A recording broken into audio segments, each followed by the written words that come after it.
Hello, I'm Chris Fowler for Sports Century. At the plate, he would stretch and coil like a large cat, and lightning bolts would sizzle off his bat. In the field, he ran down the uncatchable and unfurled throws of pristine poetry. And yet, Roberto Clemente, despite a dozen gold gloves and 4 batting titles, wasn't fully appreciated. As we'll see over the next half hour, the Pittsburgh Pirates right fielder played in the time of Mantle, Mays, and Aaron. And though his career belonged in the same ballpark, he was the one in the shadows.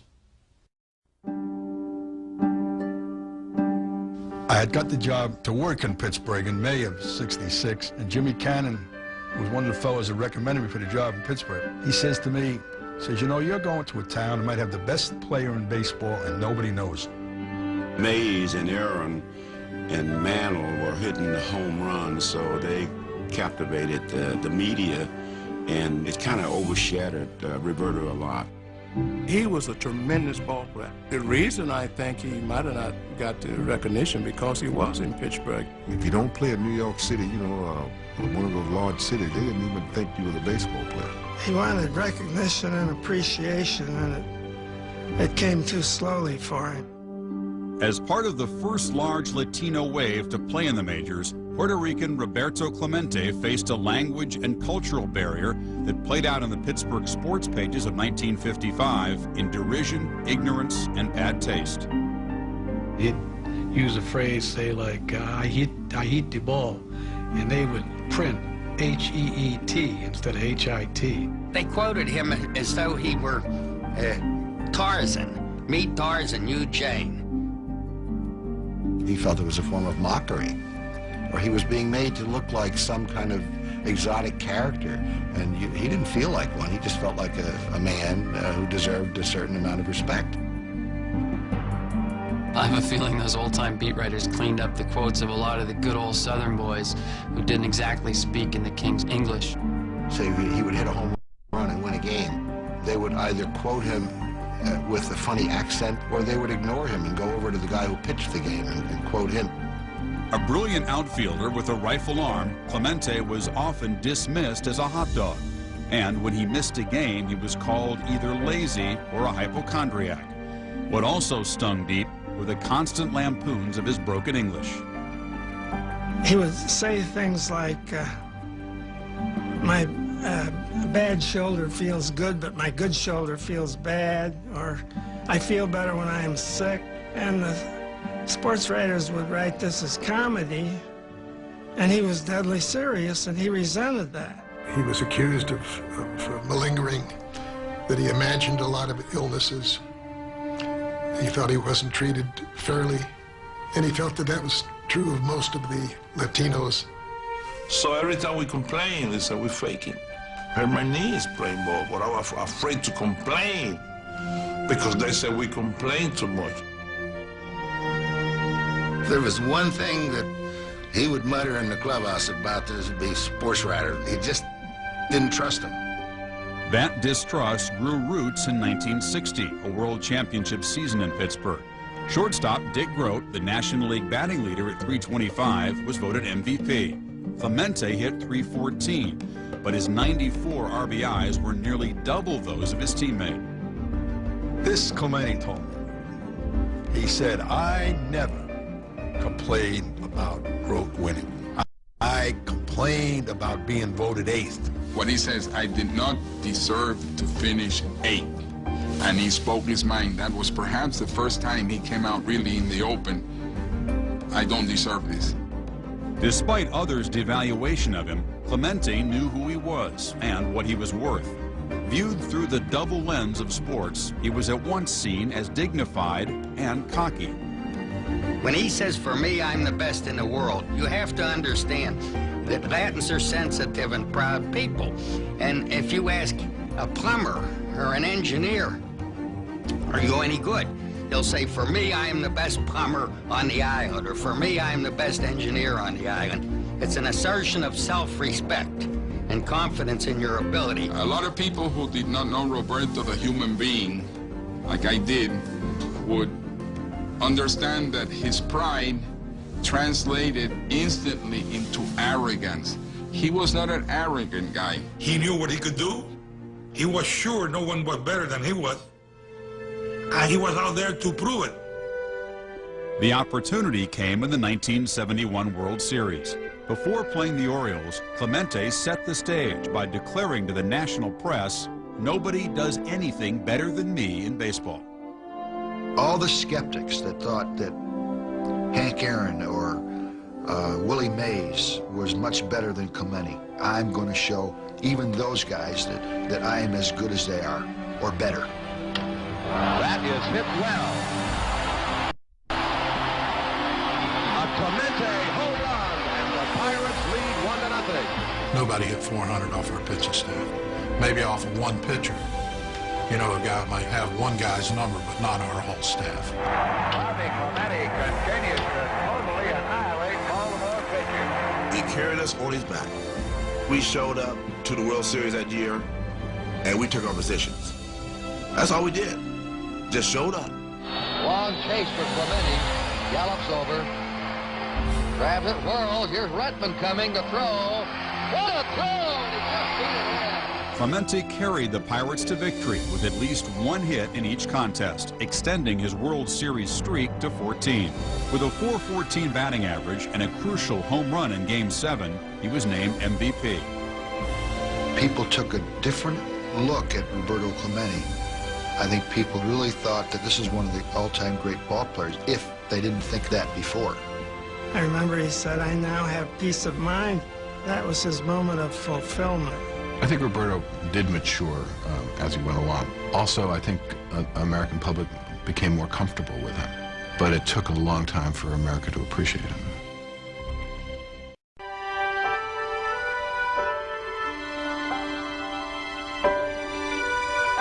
I would like to say something for my mother and father in Spanish. En el día más grande de mi vida, para los nenes, la bendición mía y que me... Who had the audacity on national English TV to take a little break at the top of the question and say, "Excuse me, but I really need to send the message back home"? That tells you how important his background was for him. That background began for Roberto Clemente Walker on August 18, 1934, in Carolina, Puerto Rico. The youngest of 7, Roberto learned early the value of work. He often accompanied his father to his foreman's job at the local sugar mill. When he was about 8 or 9, he wanted a bicycle and apparently carried heavy containers of milk for a neighbor every morning and every evening and got a penny in the morning and a penny and saved $20-some to buy a bicycle. Roberto identified a lot with the strugglers. He used to tell me taxi drivers, people who work in the factories, guys who pick up the garbage. He respected those people. He told me more than once, the people who struggle are the people who know the true essence of what to be alive is. Nowhere was Clemente more alive than on the baseball field. He caught the eye of Brooklyn scout Al Campanis, who signed the 19-year-old for $10,000 in February of 1954. Sent to the Dodgers' AAA farm club in Montreal, Clemente was the best-kept secret in baseball. Whenever we saw scouts come into the ballpark, we didn't play him. He was on deck. And I saw about 5 or 6 scouts, and I hollered to the manager, and I pointed. He took Clemente out for a pinch hitter in the bottom of the first inning. And that young man was really upset. We used to sit there and he said, "Joey, what's wrong with the Dodgers? They don't let me play." Despite the Dodgers' efforts to hide his talent, Clemente was picked first by the cellar-dwelling Pirates in the December 1954 draft of minor leaguers.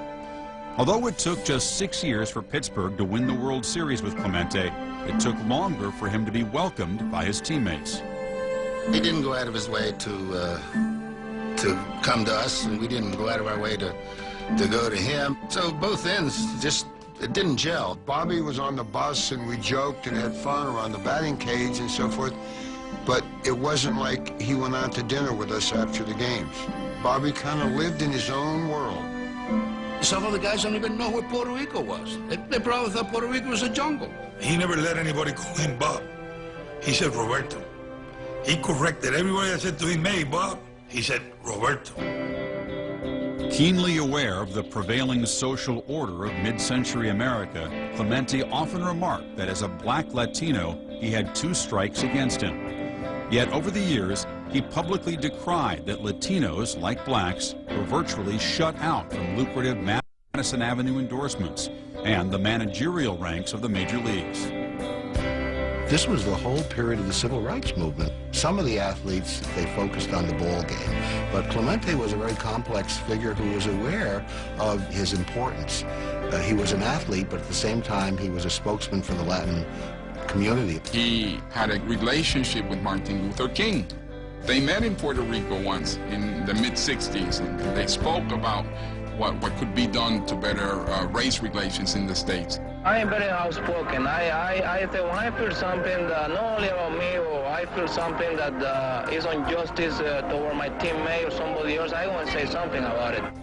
Clemente was a very militant, a very vocal defender of the Latin American player, and I got him some enemies, and I got him some criticism. The impact that he had in the Caribbean society, of the Hispanic society, was this uplifting belief that yes, we can achieve greatness in this sport. In the Latin coaches, he's number 1. One of the reasons why today we've been well known is because he was fighting for us. To hear Felipe Alou say he's our Jackie Robinson, to see Sammy Sosa wear 21, play right field, he's our man. I wrote this article about him for Sports Illustrated. The illustrator drew a full-page illustration of Clemente's body and labeled every place in his anatomy that he had ever reported an injury. So Clemente didn't speak to me for a year. Clemente's injuries were always invisible. He never had any bruises or gashes. You look at his body, my God, nothing could happen to that body. It was like a brand new car that was never driven. You know, it was perfect. Not quite. An auto accident in 1954 left Clemente with chronic back problems that required frequent visits to a chiropractor. He also suffered from an array of ailments, from bone chips to malaria to insomnia. Roberto had the feeling when you asked him, "Hello, Roberto, how are you?" He thought you wanted to know how he was. So he told you. Oh, my back. Oh, my neck. Oh, my knees. Oh, my thighs. Whatever. You know, he was always complaining. They used to ask me how you feel today. I said, well, I'm sore. And the next day they come and say, how you feel? I say, I'm sore. He had the label that he was a hypochondriac. Players used to say to him, "Oh, you're okay." And he didn't like that. In 1962 is the only time Bobby and I ever had words. It was over his not playing the second game of a doubleheader. When he said, "I no play, I tired." I said, "Bobby, Skinner's tired, Verdon's tired, Hoke's tired, Maz is tired, I'm tired. We need you to play." And he refused. They would take a day or two off if he went 0 for 4 or he didn't feel strong or he didn't feel just right. It's like an artist. When he painted a picture, he was on a baseball field and his body was his brush. And he wasn't going to put a piece of crap on the wall and sign his name to Roberto Clemente. When he was done, the big picture that he signed was a study in brilliant play. Although Clemente only hit 240 homers, his .317 lifetime batting average was higher than that of Mays, Mantle, or Aaron. And for a generation, the 1966 MVP showed the world how to play right field. I don't think you could have a stronger, more accurate arm from right field. You had to be very, very careful with your turn at first base, because if Clemente would come up throwing, you didn't know whether he was going to throw behind you or in front of you. I remember in one game, Willie Mays hitting a single to right field and rounding first, and bang, Roberto threw the ball behind him. You don't want to get melodramatic and say there's an aura, but when he played, I didn't want to miss a play. He hit the wall head first, caught the ball, tumbled down, held on to it. I said, "Roberto, I've seen you play a lot of games. It's the best catch I've ever seen you make." And he said proudly, if the ball is in the park and the game is on the line, I will catch the ball. Clemente in the Outfield was an epic poem written from the fires of the heart about struggle, sacrifice, and honesty. They had a patio out in the back of their house in Carolina. In the course of explaining this play to this friend of his, he slides across this stone patio in a pair of expensive dress slacks. He brought that kind of passion to almost everything in his life. When he ordered a cup of coffee in the morning, it was intense. If I was doing something wrong, all he needed to do was look at me. He just, boom, looked at me. I would stop whatever I was doing. I would even stop breathing. You saw Roberto, you saw a serious individual. Even though he may have been happy inside for X reason, he did not project joy. And if you didn't know him well, that's the impression you got. He's a rough guy. Beneath that stony visage was a plan in progress. In the 18 seasons that he ruled the right field corner, he remade the neighborhood. By the early 1970s, almost half the Pirates were either black like him or spoke his native language. Only then did he relax.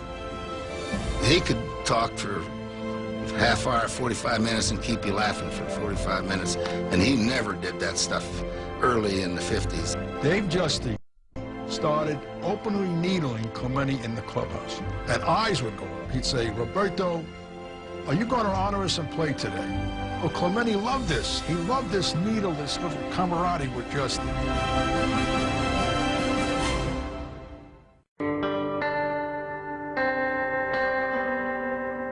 Since I met him, he was always talking about death.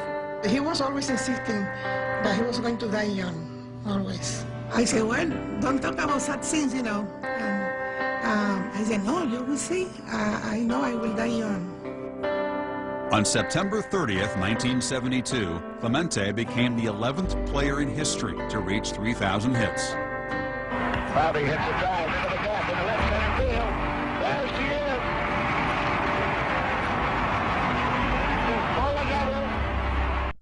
When he took that pose, I have that image of him standing there. It wasn't jumping up and down, it wasn't jubilation, it was a quiet gesture of, yes, I've done this, and I acknowledge all of you, and here I am. Clemente's landmark hit came in his last regular season at bat. Almost 3 months later, he was at home in San Juan when a major earthquake struck Managua, Nicaragua.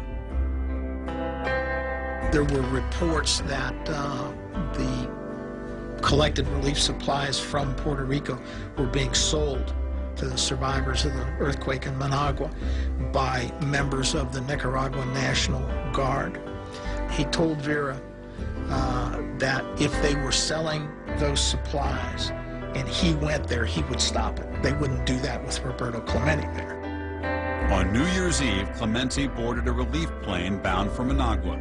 A makeshift crew was in command of the DC-7, which itself had mechanical problems and was overloaded with emergency supplies. His son begged him not to go. He had a premonition that something was going to happen. His wife Vera didn't want him to go. But he went because he cared. After we said goodbye, he stayed on the door.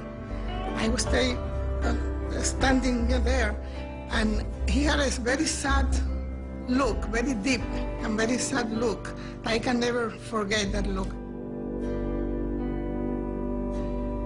Pittsburgh Pirates outfielder Roberto Clemente headed up relief efforts in his native Puerto Rico for victims of the Nicaraguan earthquake. Late last night, he was killed when a cargo plane that he was aboard crashed shortly after takeoff from San Juan. I was in Milwaukee at the time. I was listening to the 5 o'clock news and heard that his plane had gone down. It was probably one of the saddest days of my life. It was the loss of a national hero. The only thing I can think of that in my own lifetime like it is when President Kennedy was killed. It was that kind of a thing. It sort of sent a wave of sadness throughout the whole country. A 3-day period of mourning was declared in Puerto Rico. The Pirates chartered a plane to attend a memorial service in their fallen hero's hometown of Carolina.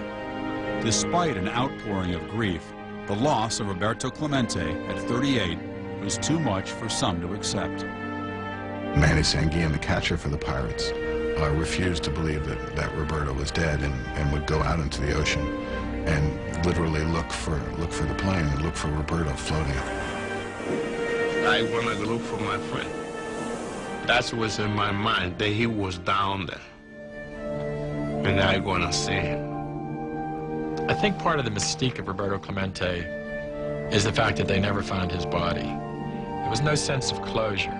It's not just a death, it's a hero's death. A lot of athletes do wonderful things, but they don't die doing them. Everybody knew Clemente, the ball player. But the way he died was for people to know the man. He had to die like that for all the world to know what kind of a man he was. There's something about early death, especially if it's under heroic circumstances. There's tragedy along with all the glory. So I think that Clemente is, in an odd way, elevated by the circumstances of his death.